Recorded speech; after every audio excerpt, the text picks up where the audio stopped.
Alors, résolvons maintenant cet exercice. L'exercice 12, je vais lire ça pour vous. Au niveau de l'exercice 12, on parle d'un moteur à induction à rotor bobiné, triphasé de 25 chevaux vapeur, 460 volts, 60 Hz et 1760 tours par minute, qui dispose des paramètres suivants. Résistance de bobine du stateur 0,25 ohm, résistance des bobines du rotor 0,2 ohm, réactance de magnétisation 35 ohms, réactance des bobines du stator 1,2 ohm, et la réactance de la bobine au niveau d'une phase, bien sûr, on est dans une analyse par phase. La réactance de la bobine du stator, du rotor, autant pour moi, est de 1,1 ohm. Le moteur est connecté, dans l'énoncé nous dit le moteur il est raccordé à une alimentation triphasée 460 volts 60 Hz. En prenant ces paramètres, pour ce qui est de l'alimentation, je récupère les paramètres. Paramètres d'alimentation, donc les données sur l'alimentation. Désolé, alimentation. Alors, c'est un réseau triphasé, 460 volts, 60 Hz. Alors, au niveau de la machine à induction,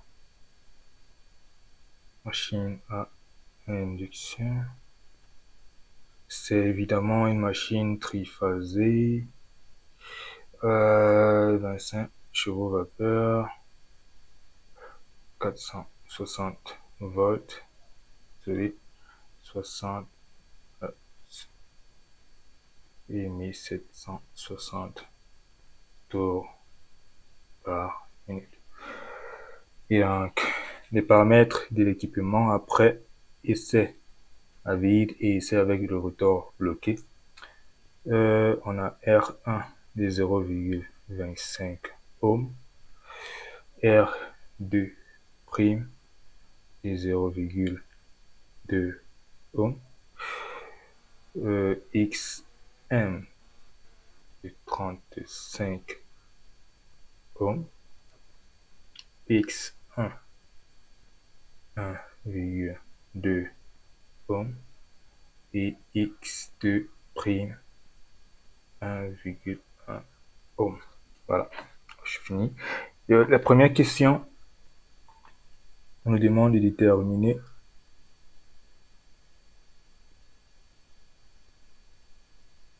le nombre de pôles, le nombre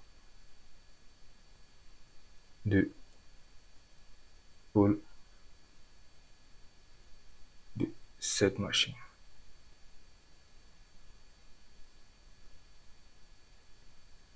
Ok, déterminer le nombre de pôles de cette machine. Ouf, pas très clair.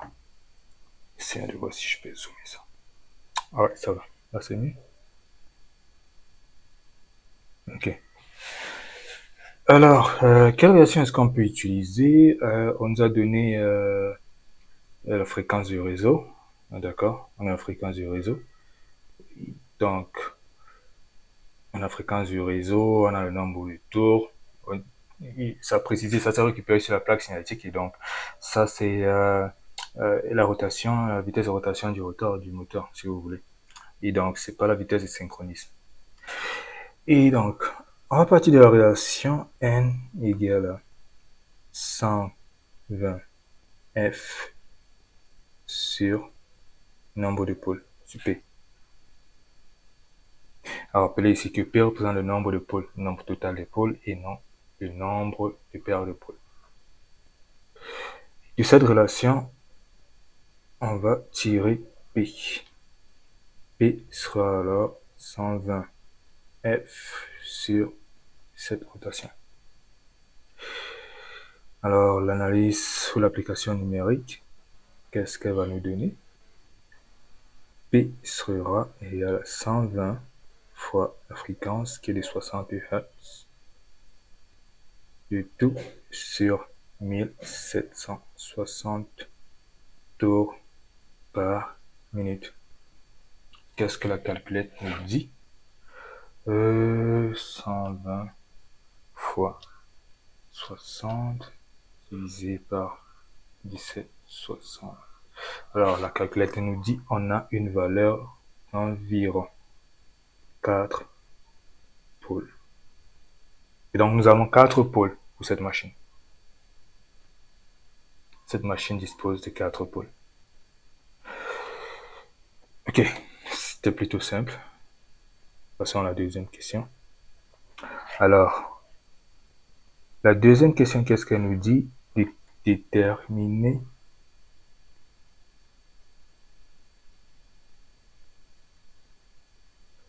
le couple de démarrage. Alors, on va déterminer le couple de démarrage pour cette machine. Alors, c'est à rappeler qu'après après analyse, qu'on obtient pour le couple de démarrage, le couple mécanique. Désolé, ma caméra, je reviens à la caméra. Je reviens. Ok, c'est pas très clair. Couple mécanique.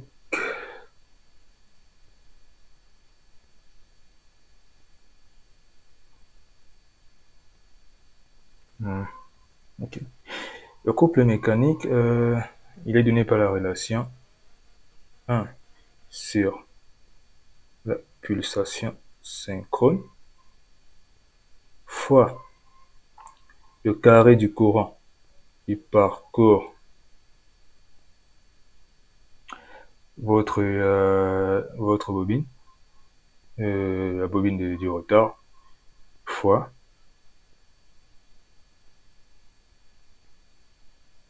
la résistance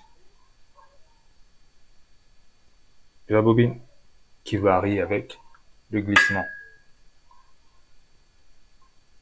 Ok. Alors, est-ce qu'on a R2? Oui, on l'a. Donc, nous avons R2, je sais pas stylo pour ça. Nous avons R2', c'est donné.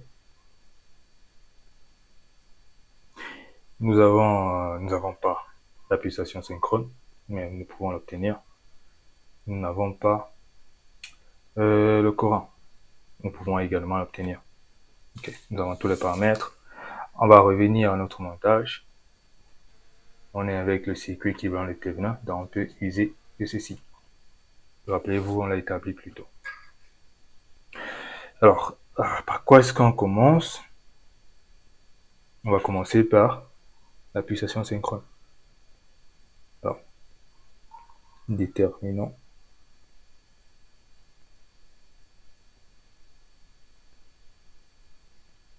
oméga synchrone. Alors, oméga synchrone, ok, il est donné par, pour la pulsation, elle est donnée par 2π fois votre rotation, ok, votre rotation synchrone, mais qui est donné en votre rotation synchrone, qui est donné ici en tours par minute. Alors la pulsation va s'exprimer en radians. Et donc ce qu'on va faire, c'est récupérer ceci et diviser tout cela par 60 pour amener ça à radians par seconde. Et donc, qu'est-ce qu'on a? 2π fois la pulsation synchrone, elle est donnée par quoi? Fois 120 fois la fréquence, et le tout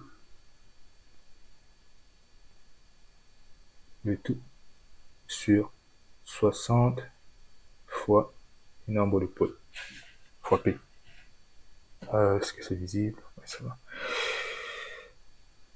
Et donc, on va faire l'application numérique pour déjà sortir avec ceci. Ou disons, on va pas le faire, on va juste le mettre là pour avoir une réponse plus précise. Alors, pour ce qui est de... nous avons, bien sûr, si on revient à ça, nous avons P, nous avons F, et donc nous avons tout. Et donc, On va juste se rappeler qu'on va utiliser ceci plus tard. Ceci, c'est ce sur quoi on travaille là en ce moment. Et donc, on va regarder ça à côté. Et donc, nous avons le premier paramètre, oméga, la première variable déterminée, c'est oméga synchrone. Alors, déterminant I carré, I2 carré. Alors, I2, c'est le courant, si vous voulez, si je reviens au niveau du circuit équivalent déterminant, c'est ce courant-ci. C'est du I2. Ok. Vous allez voir, certains textes vont mettre I2 prime carré. Okay. I2 prime. Donc, c'est ce courant-ci.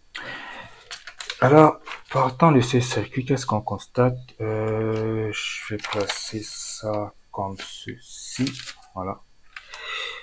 Et donc, ce qu'on va constater, c'est que le courant, il parcourt toutes ces résistances qui sont en fait, parcourt l'impédance totale de ce montage. Alors, qu'est-ce que je suis en train d'essayer de dire? Je suis en train d'essayer de dire que si, désolé, qu'est-ce que je fais? Je voulais faire l'application numérique, non? On va déterminer I2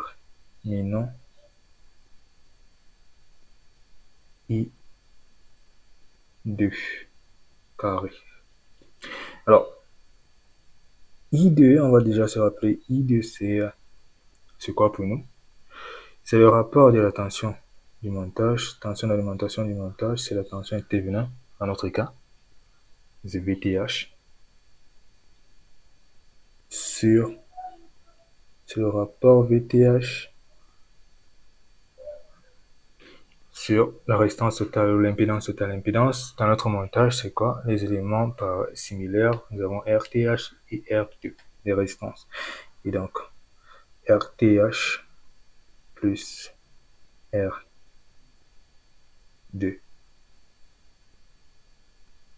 sur S. Ah, désolé.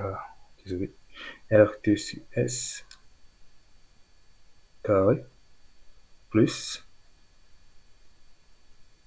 les impédances XTH plus X2'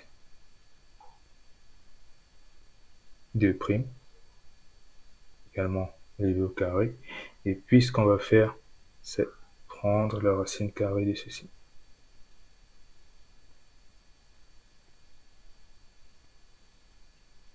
On a I2, c'est aussi simple que ça. Pour obtenir I2 carré, si vous voulez I2', pour obtenir I2'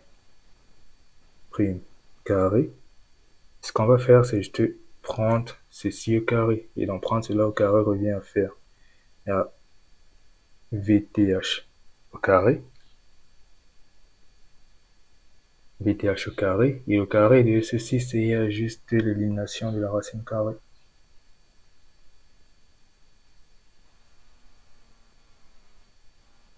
Et donc, c'est tout simplement la somme RTH plus R'2 S au carré plus XTH plus X2' au carré. Super. Je vérifie mon micro. Est-ce qu'il en marche? Ouais, ça va. Ok. Donc, nous avons I2. VTH, on va pas oublier, nous l'avons déjà déterminé. VTH, il est là. Nous avons déterminé VTH plutôt. Elle est là. Et nous allons juste faire le calcul pour déterminer VTH, puis nous allons insérer dans cette formule. Nous allons trouver I2 et nous allons utiliser I2. La formule du couple mécanique. Alors, cette question, c'est le couple au démarrage. C'est demande de déterminer le couple au démarrage. Alors, qu'est-ce qui marque le démarrage pour notre machine synchrone? C'est le glissement. Le glissement marque le démarrage. Ouais, parce que le glissement, il est important pour nous. Il faut une valeur de glissement. Nous n'avons pas une valeur de glissement. Mais le fait de savoir que la machine est au démarrage nous aide à déduire une valeur pour le glissement.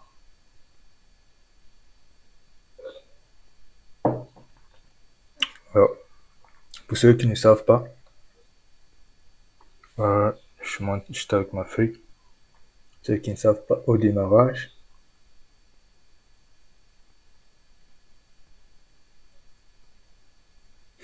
au démarrage. N, c'est-à-dire la rotation du moteur est nulle. Et si la rotation du moteur est nulle, sachant que le glissement est donné par le rapport différence des vitesses de rotation sur la vitesse de rotation synchrone, sachant que c'est égal à ça, ce qu'on a c'est glissement sera égal à la vitesse synchrone sur la vitesse synchrone et donc 1. Donc on a un glissement unité au démarrage, un glissement de 1. Et donc on a une valeur pour S. Et donc c'est ça, ceci va nous aider là, et là. Donc là et là. Alors voilà. Ce qu'on va faire, c'est déjà déterminer I2. Faisons l'application numérique pour I2.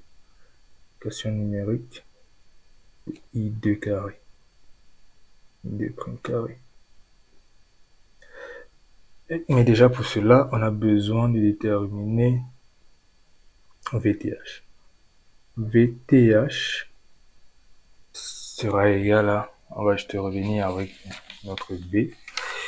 C'est le rapport XM sur, voilà, c'est là. XM. Alors, c'est quoi XM pour nous? XM, rappelons-le, les paramètres sont là. Donc, je vais juste reprendre ces valeurs pour mettre dans la relation. XM, c'est, qu'est-ce que je fais? 35 ohms. Ok. Donc, nous avons 35 ohms sur,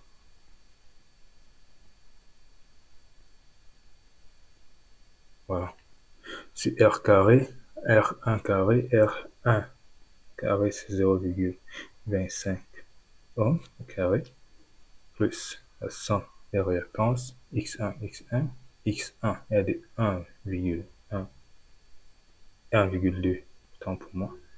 Xm est de 35, de tout au carré. Et ce qu'on va faire, c'est prendre la racine carrée de tout ceci. Le tout fois la tension d'alimentation. Alors, on va pas oublier, on est sur un réseau de 460 volts. Donc, le tout fois, il n'y a pas de signe là. Tout fois 460 volts. Ok. Alors, qu'est-ce que la calculette dit? On va, nous avons 35 fois 460. Tout ça divisé par la racine carrée de la 100, 0,25 carré plus 1,2 plus 35 carré de tout racine carrée. On vérifie. Alors, divisé par ceci, une première parenthèse ouverte, plus ça, seconde parenthèse ouverte, seconde parenthèse fermée, première, deuxième, dans trois parenthèses fermées. Et donc, voilà. Alors, ça nous donne une tension devenant de 444,741 volts. Je vais garder ça à 3 chiffres après la virgule. Voilà. Et donc, nous avons obtenu une tension T-venant. Je vais tourner la feuille pour ne pas gaspiller. Sur le rapport de la feuille, on va continuer la détermination de I de carré.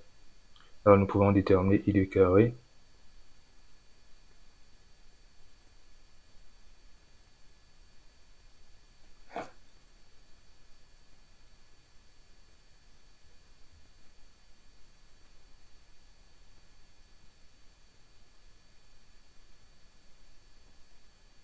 I de carré. Se rappeler que I de carré, c'est tout simplement le VTH au carré. Donc 444,741 au carré, et tout sur d'accord, désolé, une grosse erreur, on n'a pas déterminé la restance de Thévenin. Alors ce que je vais faire, c'est juste là à côté.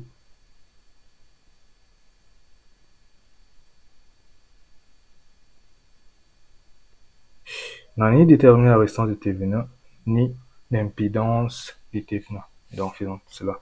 Alors pour ce qui est de l'impédance de Thévenin, XTH, comme on l'a dit, c'est égal à X1, et donc c'est égal à, désolé une seconde, 1,2 ohm. Pour ce qui est de la résistance de Thévenin, RTH, c'est donné par la relation qu'on établit, plutôt le rapport X1 sur X1 plus Xm, et tout au carré. C'est clair? J'espère. Et tout au carré fois R1. Alors, l'application numérique de ceci, c'est 35 sur X1, 0,25 plus Xm, 35 de tout au carré fois X1, 0, fois X. Ah, putain. X1, oh, désolé, est de 1,2. Je vais effacer ceci. X1 est de 1,2. Désolé. 35 sur 35 sur 1,2 plus 35. Je ne sais pas combien d'erreurs cette fois. Carré de tout fois 0,25. Voilà. Et donc, ce qu'on va faire, c'est tout simplement prendre ce rapport de 1,2 plus 35. Là, du carré de cela, fois 0,25. Et donc, ça nous donne 0,234 environ. Environ 0,234. Là également, c'était environ.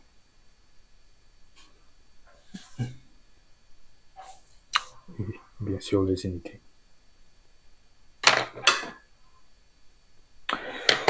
Voilà.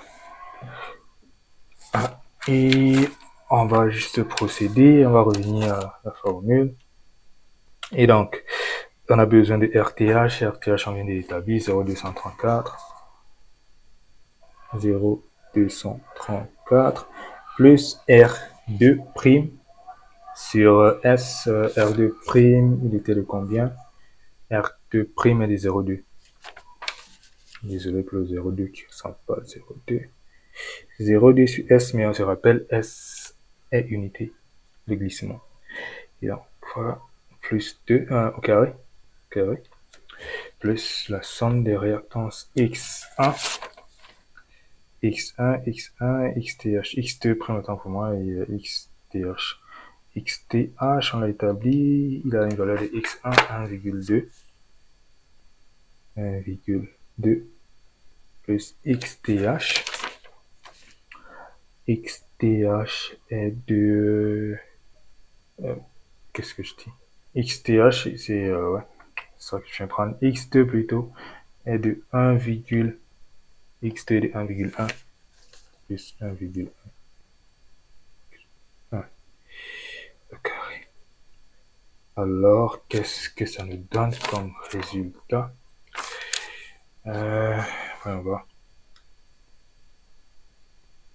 444, 741 au carré, divisé par...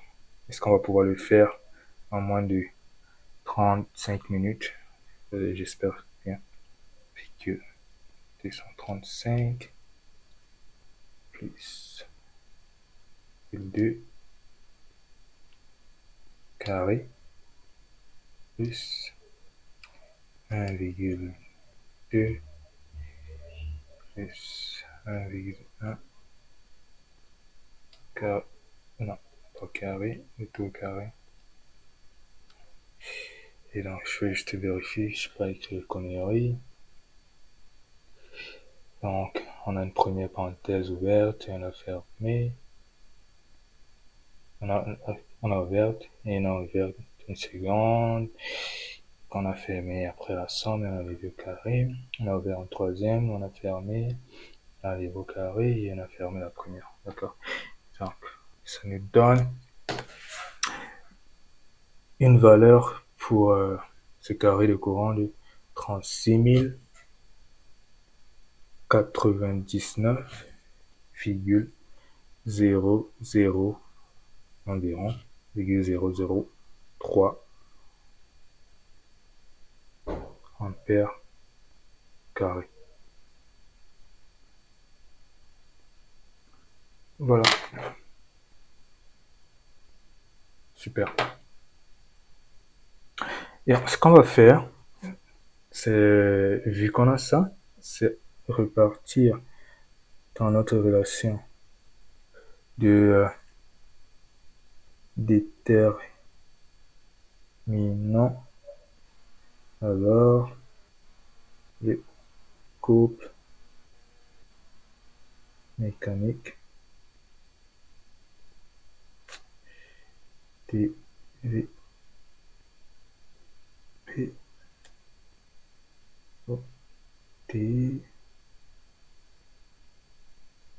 au démarrage.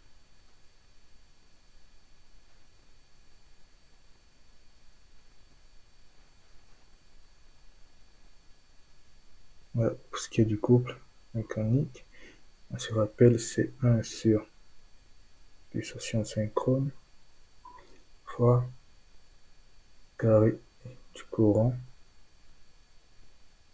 fois la résistance de la bobine du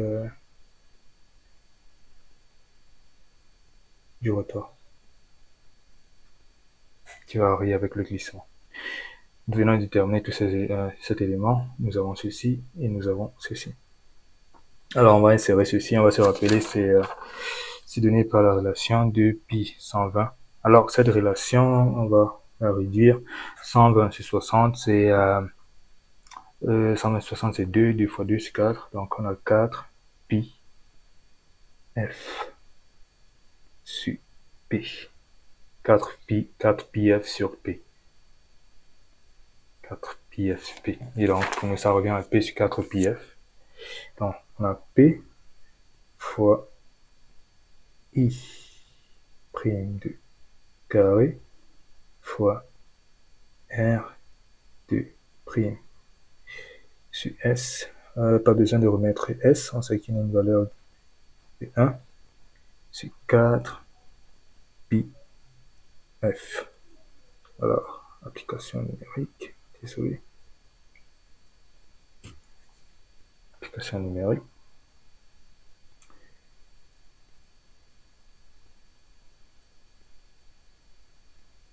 P, on a trouvé 4 pôles.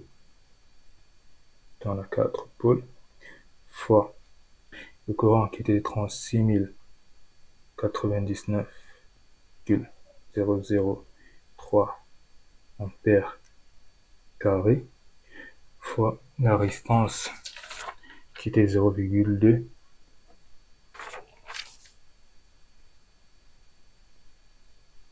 de ohm, le tout sur 4 fois pi fois f qui est de 60 Hz. Okay. Alors, qu'est-ce que la calculette va nous dire cette fois? Fois 4 fois 0,2, ça divisé par 4 fois pi fois 60.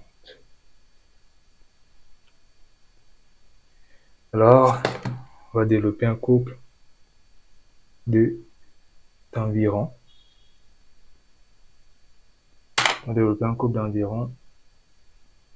38,302 newtons chaque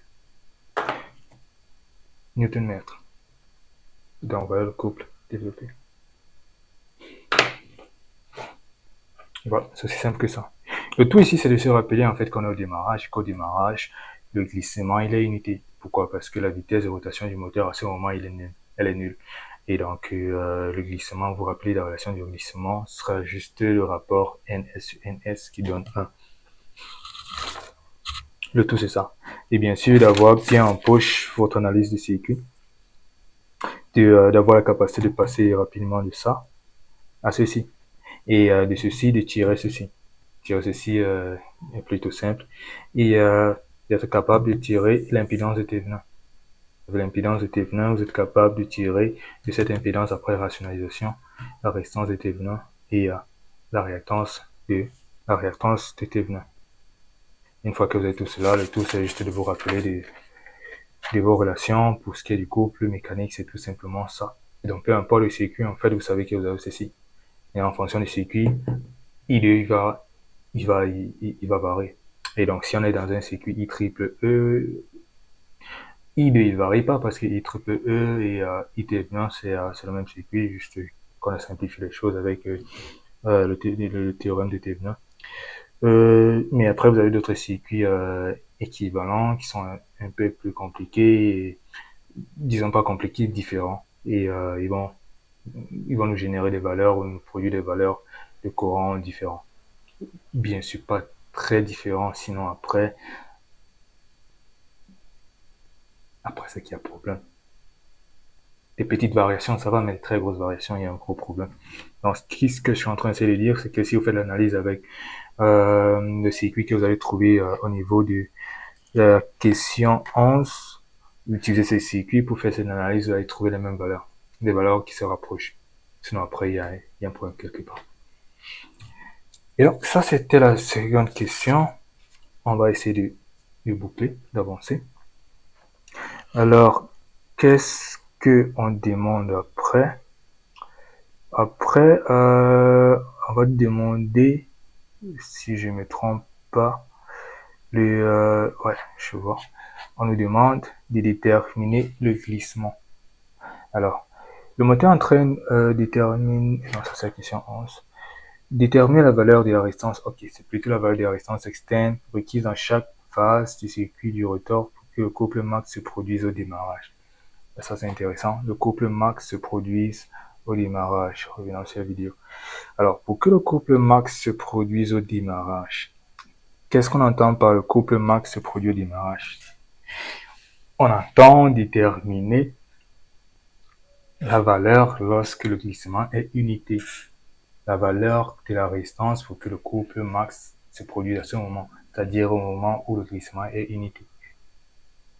Et donc, la relation pour ce qui est du glissement maximal, c'est la suivante. Donc, déterminant, ça c'est la 3. Déterminant la résistance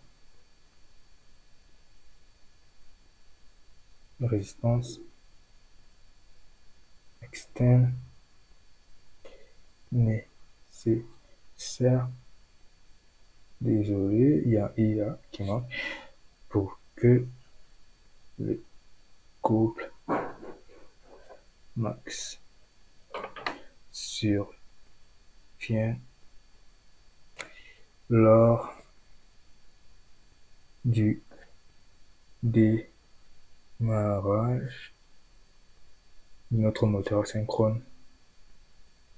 Du démarrage de notre moteur synchrone. Voilà. Et donc, je disais, le glissement, alors, ça implique lorsque S est unité. Alors, le glissement lors du couple max, c'est-à-dire S, lorsque le couple est max, est-ce que vous arrivez à voir cela? Je me doutais bien. Voilà. Le glissement